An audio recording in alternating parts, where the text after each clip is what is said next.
Tannery মালিকদের কাছে পোস্তা কাঁচা চামড়া ব্যবসায়ীদের বকে ১১০ কোটি টাকা। এই পাওনা টাকা আদায়ে টানাপোড়েন চলছে কয়েক যুগ ধরে। এই পরিস্থিতিতে ব্যবসা টিকিয়ে রাখাই কঠিন উল্লেখ করে সরকারি হস্তক্ষেপ চান আড়তদাররা। এখনো বকেয়া পরিশোধের আশ্বাস দিয়ে যাচ্ছেন ট্যানারি মালিকরা। বান্ডেল থাকলে প্রতি সেনমানিতে টাকা বাঁচবে। বিকাশ সেনমানি বান্ডেল কিনে জিতুন প্রতি লেনদেনে। দেশে চামড়ার চাহিদার প্রায় পুরোটাই আসে কোরবানির পশু থেকে। চামড়া সংগ্রহ করে ট্যানারি মালিকদের কাছে বিক্রি করেন রাজধানীর পোস্তার আড়তদাররা। কাঁচা চামড়া আড়তদার সমিতি বলছে, ট্যানারির কাছে তাদের পাওনা দাঁড়িয়েছে ১১০ কোটি টাকা। ২০১৭ সালে এফবিসিসিআর মাধ্যমে বকেয়া পরিশোধে দুই পক্ষের চুক্তি হলেও তা কার্যকর হয়নি। পুঁজি সংকটে অনেকের ব্যবসাও বন্ধ হয়ে গেছে। ডকুমেন্টারি যেটা আমাদের আড়তদার ভাইরা জমা দিয়েছে ১১০ কোটি টাকা। এই ১১০ কোটি টাকার তাগাদা অনেকবার যারা কেস টু কেস যায়, আমরা বলে থাকি আপনার নিজের তাগাদা নিজের করেন, চেষ্টা করেন যতটুকু হয়, কিন্তু অদ্যাবধি কোনো রেজাল্ট হয়ে আসেনি। এটার কোনো শেষ সমাপ্তি ঘটেনি এবং পাওনা টাকাগুলো ফেরত আসেনি।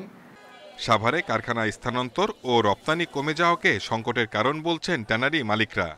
বলেন, পর্যাপ্ত ব্যাংক ঋণ পাওয়া না গেলে একসাথে সব বকেয়া পরিশোধ সম্ভব নয়। যেসব ট্যানারিগুলো সাভারে যেতে পারে নাই, বন্ধ হয়ে গেছে, তাদের কাছে কিন্তু বড় বকেয়াগুলো রয়ে গেছে। তো এইখানে আমি মনে করি যে আসলে এই ট্যানারিগুলো যদি আপনার ব্যবসা পরিচালনা করতে পারে ভবিষ্যতে, তাহলে হয়তোবা আমরা এটা নেগোসিয়েশন করে দিতে পারি। কিন্তু আমরা যে পর্যন্ত না এইসব প্রতিষ্ঠানগুলো ব্যবসায় আসবে, সেই পর্যন্ত আসলে এই বকেয়াটা অনিশ্চিত রয়ে যাবে। বকেয়া আদায়ে কয়েকজন আড়তদার মামলা করলেও তা সুরাহা হয়নি এখনো। Shahid Ahmed, independent news, Dhaka. দেশের দ্বিতীয় বৃহত্তম নাটোরের চক বৈদ্যনাথের চামড়া আড়তে ঈদের পর প্রথম হাটে ভালো বেচাকেনার আশা ব্যবসায়ীদের।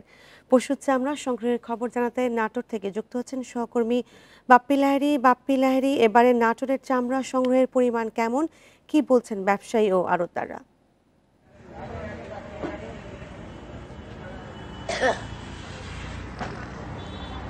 কোরবানির পরে কিন্তু আজকেই নাটোরের প্রথম ঈদের হাট, অর্থাৎ এই পশু চামড়া যে বেচাকেনা, সেই চামড়া বেচাকেনা আজকে প্রথম হাট। এই হাটে এখন পর্যন্ত আমরা এসে যেটা দেখেছি যে ব্যবসায়ীরা এখানকে মনে করছে যে প্রথম হাটে তাদের আসলে পর্যাপ্ত পরিমাণে চামড়া এখানে আসবে, এবং এখন পর্যন্ত আমরাও দেখেছি যে বেশ কয়েকটি টাকে করে কিন্তু আসলে চামড়া এখানে এসেছে। আর আরেকটি বিষয় যে এই চামড়াগুলো কিন্তু এখানে এখন যে আসছে, এই চামড়াগুলো এখানকার আড়তদারেরা তাদের আড়তে রাখবেন। এরপর যে ট্যানারি প্রতিনিধি আছে তারা কিন্তু এসে চামড়াগুলো দেখে দাম দর করে কিনবেন। তবে কী পরিমাণ চামড়া এখনো এখানে আসবে এই বিষয়টি আসলে সঠিকভাবে জানানো সম্ভব নয়, কারণ এখানে দেশের বিভিন্ন জেলা থেকে যে আমরা আসার পর কিন্তু আসলে ট্যানারিতে যাবে। তবে এখন পর্যন্ত যে চামড়াগুলো আসা আমরা দেখেছি, তাতে এখানকার ব্যবসায়ীরা মনে করছেন যে আসলে চামড়ার তাদের আশানুরূপ চামড়া তারা পাবেন।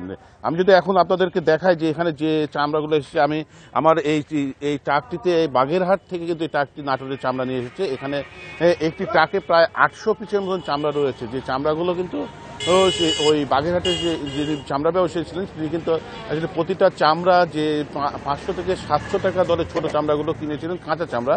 সেই চামড়া কিন্তু তারা লবণজাত করার পর তার প্রায় একটি চামড়াতে ১০০০ টাকা সেখানে খরচ হয়েছে। এরপরে কিন্তু বাগেরহাট থেকে নাটোরের যে চামড়া আড়তে নিয়ে এসেছে, এখানে যে খরচটা, তারপর এখানকার আর আড়তের খরচ, শ্রমিক খরচ সব মিলিয়ে কিন্তু একটি চামড়াতে প্রায় ১০৫০ টাকা থেকে প্রায় ১১০০ টাকা খরচ পড়েছে। সেই চামড়াগুলো এখন তারা এখানে এই আড়ত থেকে কিন্তু আসলে ট্যানারি প্রতিনিধিদের কাছে বিক্রি করবেন, এবং ট্যানারি প্রতিনিধিরা কিন্তু এই চামড়াগুলো এখান থেকে ট্যানারিতে নিয়ে যাবেন। আমরা যদি এখন এই চামড়াগুলো ট্যানারি প্রতিনিধির কাছে সঠিক দামে বিক্রি করতে না পারেন, তাহলে কিন্তু এখানকার ব্যবসায়ীরা বড় ধরনের একটা লোকসানে পড়বেন বলে আমাদের কাছে কিন্তু জানিয়েছেন। আমি এখানকার এই চামড়া যে ব্যবসায়ী নিয়ে এসেছে তার সাথেও কথা বলেছি, তিনিও কিন্তু আমাদেরকে জানিয়েছেন যে আসলে তিনি গত বছরও এই চামড়া বিক্রি করে কোনো একটা সিন্ডিকেটের কারণে কিন্তু আসলে চামড়াতে তিনি লোকসানে পড়েছেন। এবছরে যে চামড়া তিনি নিয়ে এসেছেন, সেই চামড়া যদি এবছরও গতবারের মতন দাম পায়, যে কম দাম, আসলে প্রতিটা চামড়াতেই আসলে যে পরিমাণ খরচ এবং এবং তার যে অর্থ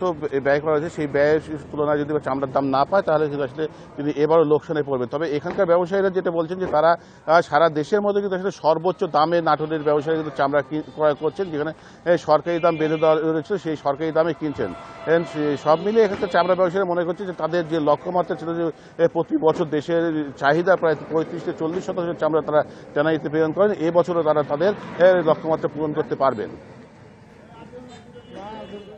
নাটোর থেকে চামড়া সংগ্রহের তথ্য জানাচ্ছিলেন সহকর্মী বাপ্পি লাহিড়ী।